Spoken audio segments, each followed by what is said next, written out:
Old allegations roar back to life as a wiretapping drama now threatens the political life of a California Democrat. Representative Jane Harman, a leading congressional voice on intelligence and national security. Homeland Security correspondent Gene Meserve has the background on what's going on. It's a little complicated, Gene, but explain what the story is here. Well, Wolf, with her political reputation in peril, Congresswoman Jane Harman is punching back hard.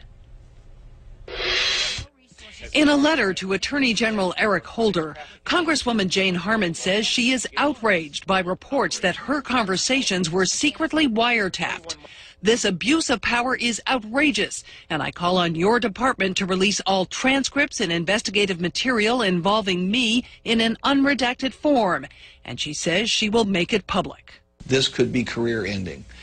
She must be aggressive. She must fight it at every turn. She has to fight it on every front, legal and political, in the public forums and private forums. Sources say Harman was overheard talking to an investigative target whose conversations were being legally intercepted. Congressional Quarterly and the New York Times report that Harman discussed using her influence to reduce espionage-related charges against two officials of the American-Israeli Public Affairs Committee.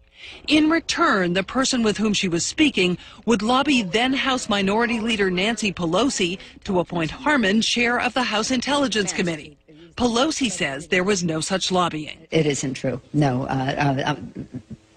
Mrs. Harman, Congresswoman Harman, has many friends who advocate for her, and to juxtapose that on any other activities that are going on is just not correct. In her letter to Holder, Harman says it is entirely appropriate to converse with advocacy organizations and denies contacting anyone to influence the AIPAC case.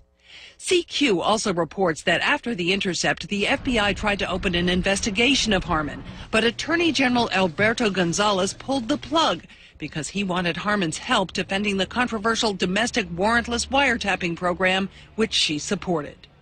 Today, the former Attorney General had no comment. The Justice Department says only that it is reviewing Harman's letter. As for that deal that was allegedly discussed, Harman did not get the Intelligence Committee chairmanship, and the trial of the AIPAC officials is slated for June. Wolf, back to you. All right, Gene, thanks very much. Let's talk to Jane Harman, the congresswoman from California. She's here in the Situation Room. Thanks very much for coming in. Thank you, Wolf. Do you remember any such conversation with an Israeli or an Israeli agent representing AIPAC, the American Israel Public Affairs Committee? I have known about this for a few days, and I never had any idea that my government was wiretapping me at all.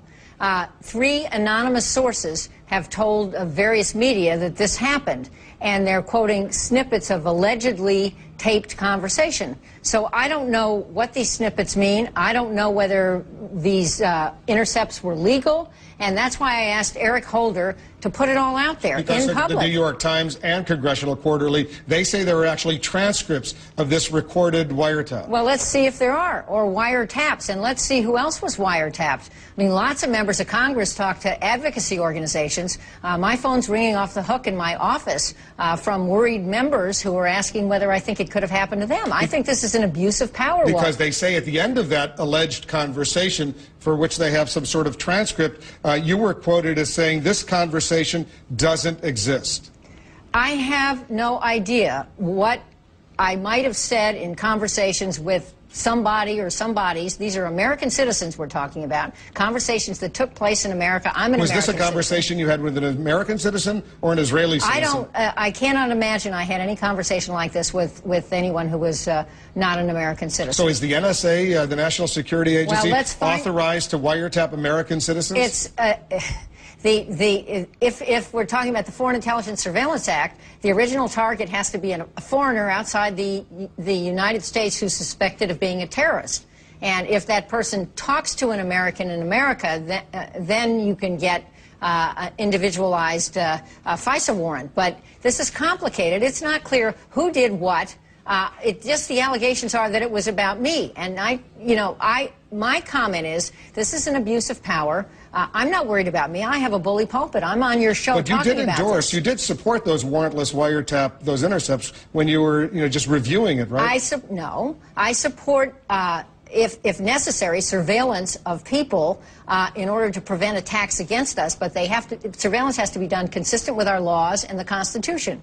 I did not know that what the Bush administration was doing until it disclosed the program in 2005 did not follow the law, the Foreign Intelligence Surveillance And this notion Act. that you were seeking to convince Nancy Pelosi to allow you to become the chair of the House Intelligence Committee. You went to a major political donor of Nancy Pelosi to threaten her that she would lose this support. You saw that allegation in the New York Times. I think this is just strange. I don't need to persuade members of the American Israel Political Action Committee that I'm a friend of theirs. Why would I do some kind of deal? And anyway, let's have the transcripts out. Let's see what I said and said to whom, and I did not make any effort, this I remember clearly, at all, ever, to influence our government at any level to reduce the sentences of alleged and you don't remember ever ending a conversation with anyone by saying those words that were quoted in the New York Times today. This conversation doesn't exist.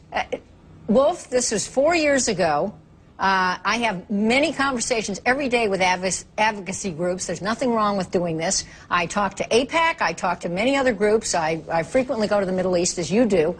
And so I want to see a full transcript of what I said if someone wiretapped me. And I want to know, by the way, if the wiretaps were legal. And I want to make sure that members of Congress are not routinely wiretapped without their knowledge. Because Jean Meserve, you just saw the report, she says, based on the information she's getting, it was a legal wiretap, but we're trying to figure out who the other person was that you allegedly had this conversation with, whether it was a U.S. citizen, an Israeli citizen, and we don't know the answers to that. And the sources for these stories, so far as I know, are 3 undisclosed people, former and present national security officials. Who are these people, and what agendas do they have? Have you had conversations with officials at the Justice Department, the NSA, the CIA, the White House? About this? About this? Never.